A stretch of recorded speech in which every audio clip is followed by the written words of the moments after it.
The human brain is designed for survival. It's not designed for success. Your brain is not designed to make you happy. That's your job. Right. And the only way you're going to do it is if you feed your mind, because otherwise, weeds grow automatically. My coach, my mentor, Jim Rohn, used to tell me, so Tony, every day you got to stand guard at the door of your mind. You got to watch what's going in, because if you're not careful, stuff will go in. And he said, not all the times it's somebody who cares about you. He said, if your family, if your worst enemy puts sugar in your coffee, he said, what happens? I said, you got sweet coffee. He goes, what if your best friend by accident or your family don't mean to? They drop one drop of strychnine in your coffee, you're dead. He said, so life's sugar and strychnine and watch a coffee, right? Right. So every day I decided, I'm old enough, honestly, there was no internet those days. I'm pretty ancient. I used to go to the library because it's the only place you go. And I'd read biographies, I'd read people's lives, and it'd make me go, wait a second, as bad as I think it is, the greatest people in the world had it worse. Sure. So there's something here. So you feed your mind. Jim Rohn used to say to me, skip a meal, but don't skip reading. He said, read 30 minutes a day, I don't give a damn what it is. Wow. And today, I don't mean internet crap, I mean, read something, a biography, read something that's a strategy, read something that's going to change your life. Then the second thing I tell people is feeding your mind's great, but you've got to also strengthen your body. And you do that as an athlete naturally. I learned to do that because fear is physical, right? You know where you feel it. And if you go work out, if you go lift, if you go run, even if you're out of shape, you just go for an intense walk, that experience alone changes your life. Every day of my life, the first thing I do before I do my priming, if I'm at one of my homes, I jump in some hot water for fun, and then I jump in freezing water. And I have, a river, in one of my homes in Sun Valley, and I've got cold plunges everywhere else. So I go in 57-degree water, boom. And what it does is it's teaching my brain. I tell my brain what to do, and it does it.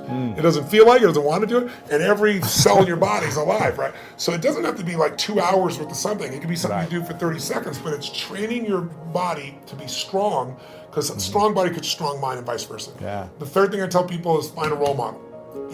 It seems impossible until you see somebody who's done it. So, Ray Dalio is one of the greatest investors in history. The guy was a caddy, right? His dad was a jazz musician. His mom was a homemaker. He's worth $14 billion. He found someone to mentor him. He found multiple people to model. Right. You don't always find a mentor, but you find somebody you can model. And when you start seeing that somebody else can do it, and you see they really did, you start to believe, you start to get certainty. And then the fourth thing I tell people is it's massive action and constantly change your approach. And then it's find somebody worse off than you are and help them.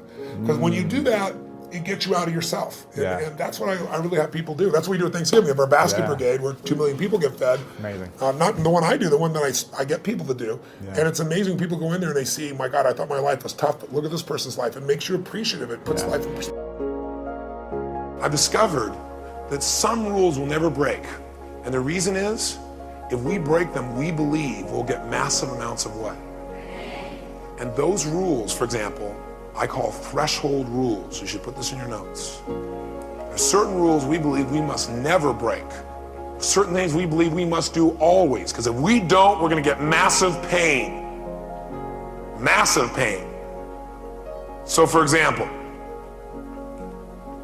in a relationship with another human being, man-woman relationship, committed relationship, most people in that relationship have a rule that says, I must never, let's say, sleep with another human being, other than my wife or other than my husband.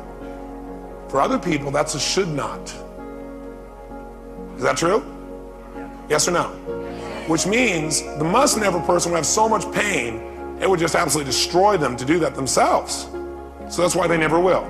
It's not just because they love their spouse, it's because they would give themselves so much pain if they broke that rule. How many follow that? The person who has should not will also beat themselves up. They won't feel good about it, but they'll do it anyway if they get into state. That is, if somebody approached them and boy, they were really infatuated with this person and they were unhappy at home, they would violate it because it's a should not. Now, which person's right and which one's wrong? That's not the way to evaluate. You're being unfair. If you grew up with their background, you probably have their rules. How many would agree? So making somebody wrong is not going to make it better. That doesn't mean you have to agree with their rules, but you better know what they are if you're going to be in a relationship with them. Does that make sense? Okay? So if it's a should not, it's going to happen. It could happen, I should say. They're not going to feel good about it. They're not going to be proud of it. They're not going to make it right.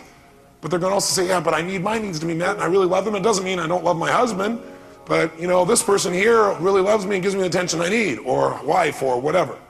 You get the idea? So the same thing goes true in virtually every other life, including eating. And if a person is presently not producing the result they want in terms of their physical body, it's because they probably have must rules that are limited and should rules that are a lot. You find somebody who's thin and healthy physically, you'll find out the only difference is not the people, but their rules.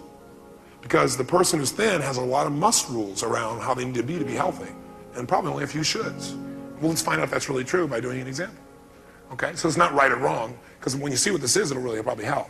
So Dawn, and by the way, Dawn knows what the rules are to be thin also.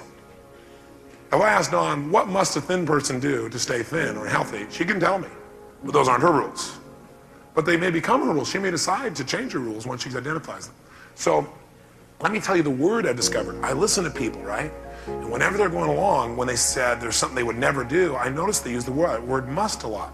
Must never do that. I must do this all the time. That's the threshold rules. Must, write them down. Must always, must never, must not. So it's must always, must not, must never. So today, I was obsessing about how can I give you in an hour and try and get this to the real hour we promised, and give you massive value. And the subject, first of all, is the most important subject, I think, because day one was all about emotional fitness, right? And then yesterday, uncovering what gets in the way, the beliefs that can screw you up. So in order to change your story and keep a new story, you need a new set of beliefs. And then making some new decisions yesterday. Now, let's say you've gotten good at that. Oh, it's so nice to see so many people here. Nice to see you, Karen. Nice to see you, Mike. I see these really happy faces. You're changing my state just to see how happy you are. This is beautiful. Hi, MB. Good to see you guys. But the bottom line is the subject we're going to talk about today is relationship mastery. And this is an area where you start to think you're really good at mastering things, right? And you finally got your own emotions where you feel like I'm in charge. I can get my head together. I can deal with the challenges. And then you fall in love with another species, right? Someone who's from another planet who looks at the world completely different. In the beginning, with all the chemicals, it's easy, right? But then what happens is you start bouncing in each other's models of the world, but you're different, and conflicts start to show up. Who here has experienced immense pain in an intimate relationship before? Raise your hand, make a little noise. Who here has experienced some of the greatest joy or pleasure in your life in a relationship? Make some noise, right? So it's the place where we get the most pain and pleasure. Why?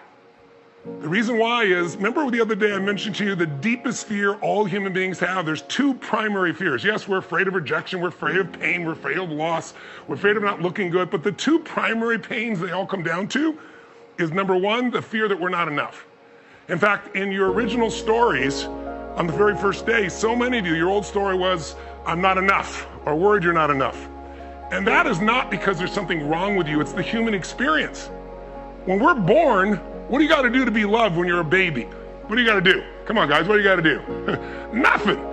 You scream and somebody loves you. You vomit green vomit on their neck and your mom and father and they still love you, right? You crap your pants, they love you. You're fat and bald and people love you. Try that when you're 50, see how it works. You get the idea? So in the beginning, you can do no wrong because your mother and father are full of drugs called oxytocin, normal human drugs that make you love that child even though they look like a lizard.